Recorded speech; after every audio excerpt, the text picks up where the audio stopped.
Libro Conducción del Niño, capítulo 36. Ventajas de los primeros años. La tierna niñez es el periodo más importante. No se puede exagerar la importancia de la educación precoz de los niños. Las lecciones que aprende el niño en los primeros 7 años de vida tienen más que ver con la formación de su carácter que todo lo que aprende en los años futuros. Desde la niñez ha de modelarse y formarse el carácter del niño de acuerdo con el plan divino. Han de instilarse las virtudes en su mente abierta. La obra de los padres debe comenzar cuando su hijo está en la infancia, para que pueda recibir las correctas impresiones en su carácter antes de que el mundo coloque su sello sobre la mente y el corazón. La edad más impresionable. Durante los primeros años de la vida de un niño, su mente es más susceptible a las impresiones buenas o malas. Durante esos años, hace progreso decidido en la buena dirección o en la mala. Por un lado, se puede obtener mucha información sin valor. Por otro lado, mucho conocimiento sólido y valioso. La fuerza del intelecto, el conocimiento sólido, son posesiones que no puede comprar el oro de Ofir.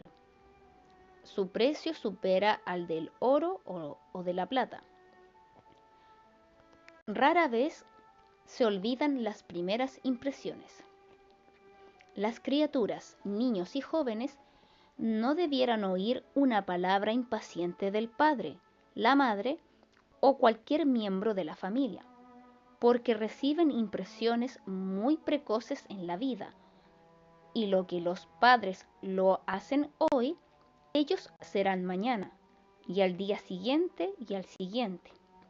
Rara vez se olvidan las lecciones impresas en la mente del niño. Las impresiones dejadas precozmente en el corazón se ven en los años siguientes. Quizá queden sepultadas, pero rara vez son raídas. El fundamento se coloca en los primeros 3 años. Madres, estad seguras de que disciplináis debidamente a vuestros hijos durante los primeros 3 años de su vida. No les permitáis que formen sus deseos y apetencias. La madre debe ser la mente para su hijo. Los primeros 3 años son el tiempo cuando se dobla la diminuta rama. Las madres debieran entender la importancia que existe en ese periodo. Entonces es cuando se establece el fundamento.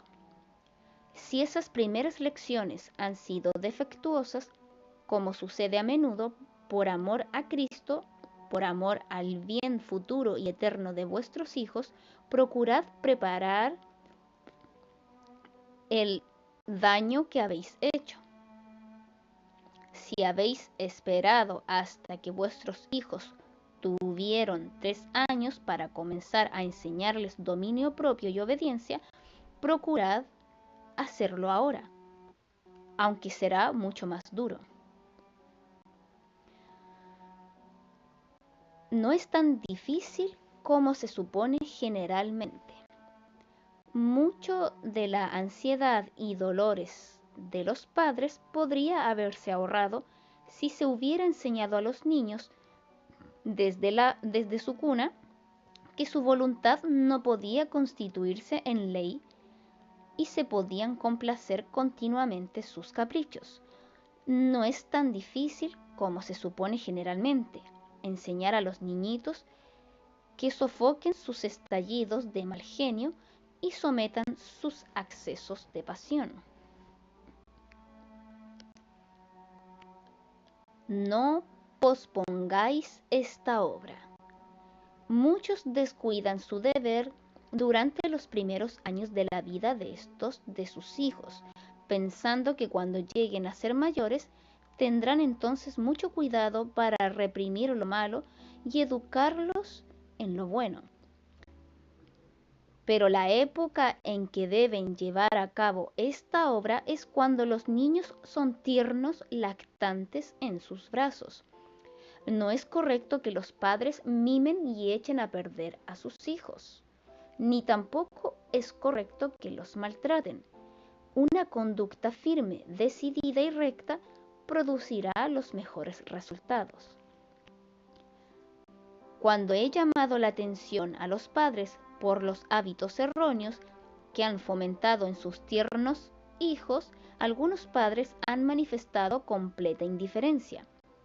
Otros me han dicho con una sonrisa: mis queridos hijitos, no puedo soportar la idea de hacerles reproches en ninguna forma.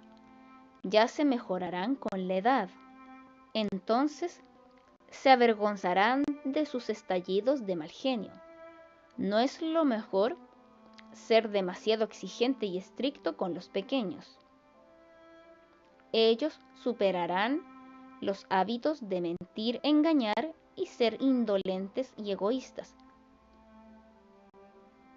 Por cierto, esta es una forma de encarar el asunto muy fácil para las madres, pero no corresponde con la voluntad de Dios.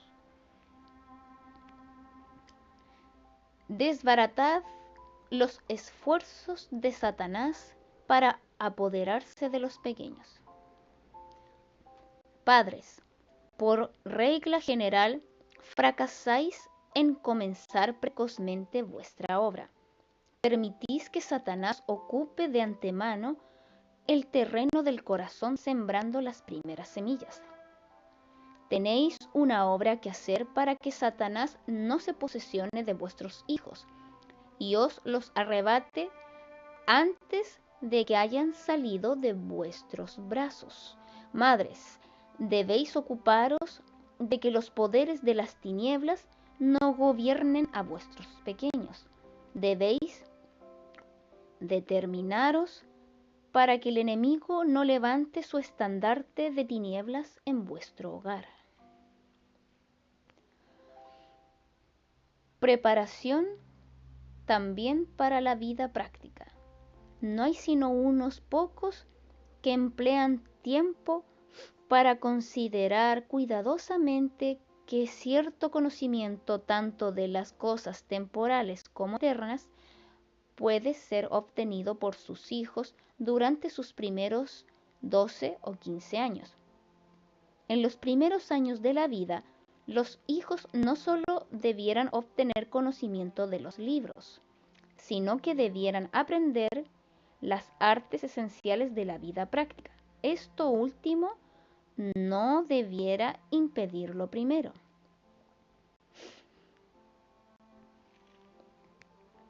La herencia de Napoleón. El carácter de Napoleón Bonaparte recibió una gran influencia por su educación infantil. Algunos instructores desacertados inspiraron en él el amor a la conquista, formando ejércitos simulados de los cuales él era el comandante. Así se estableció el fundamento de su carrera de lucha y efusión de sangre. Si el mismo cuidado y esfuerzo se hubieran empleado para hacer de él un buen hombre, infundiendo en su joven corazón el espíritu del Evangelio, cuán ampliamente diferente habría sido su historia. Hume y Voltaire. Se dice que el escéptico Hume fue un concienzudo creyente de la palabra de Dios en sus primeros años. Pertenecía a una sociedad de debates y allí se lo nombró para que presentara argumentos a favor de la incredulidad. Estudió con fervor y perseverancia y su aguda y activamente quedó impregnada con la sofistería del escepticismo. Antes de mucho llegó al punto de creer sus enseñanzas engañosas y toda su vida posterior llevó el oscuro sello de la incredulidad. Cuando Voltaire tenía 5 años de edad, aprendió de memoria un poema de incredulidad, y su perniciosa influencia nunca se disipó de su mente. Llegó a ser uno de los más efectivos agentes de Satanás para apartar a los hombres de Dios. Millares se levantarán en el juicio y culparán al incrédulo Voltaire por la ruina de su alma. Cada joven determina la historia de su vida por los pensamientos y sentimientos acariciados en sus primeros años.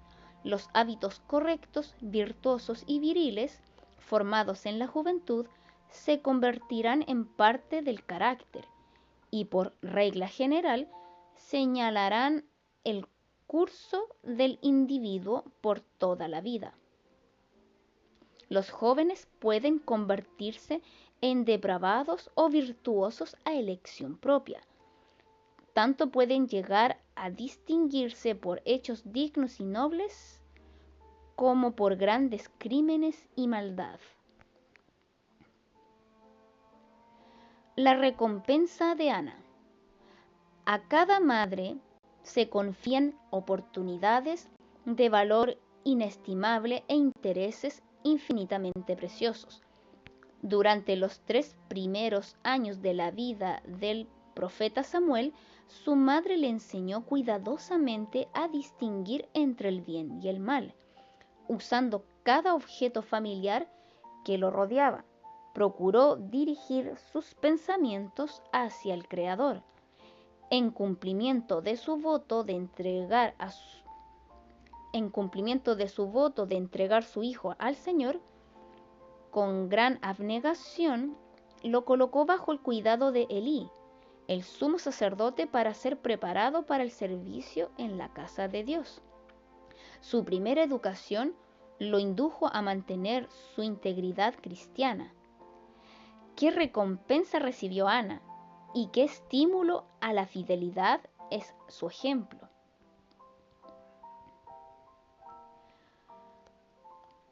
¿Cómo fue protegida la mente de José?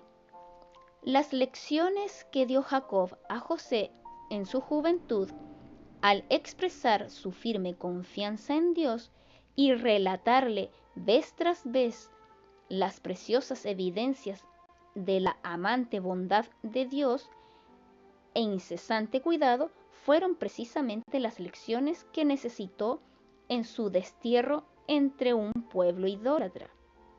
Usó prácticamente esas lecciones en tiempo de prueba. Estando en la más difícil prueba, acudió a su Padre Celestial, en quien había aprendido a confiar. Si los preceptos y ejemplos del padre de José hubieran sido de un carácter opuesto, la pluma de la inspiración nunca hubiera trazado en las páginas de la historia sagrada el relato de integridad y virtud que reluce en el carácter de José. Las primeras impresiones efectuadas en su mente protegieron su corazón en la hora de la tremenda tentación y lo indujeron a exclamar: ¿cómo pues haría yo este grande mal y pecaría contra Dios? El fruto de una educación sabia. Es un hecho triste que cualquier debilidad e indecisión de parte de la madre son prestamente advertidas por los hijos, y el tentador entonces trabaja en sus mentes, induciéndolos a persistir en sus inclinaciones. Si los padres cultivaran las cualidades que es necesario que empleen en la debida preparación de sus hijos, si colocaran claramente delante de ellos las reglas que deben seguir y no permitieran que se quebrantaran esas reglas, el Señor cooperaría con ellos y bendeciría tanto a padres como a hijos.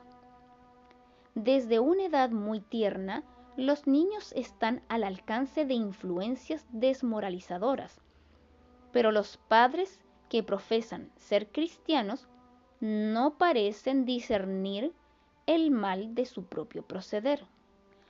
Ojalá comprendieran que la influencia que se ejerce sobre un niño en sus más tiernos años imprime una tendencia a su carácter y modela su destino para la vida eterna o la muerte eterna. Los niños reciben las impresiones morales y espirituales, y los que son sabiamente educados en la niñez quizá yerren a veces, pero no irán lejos en su descarrio. Así es. Amén.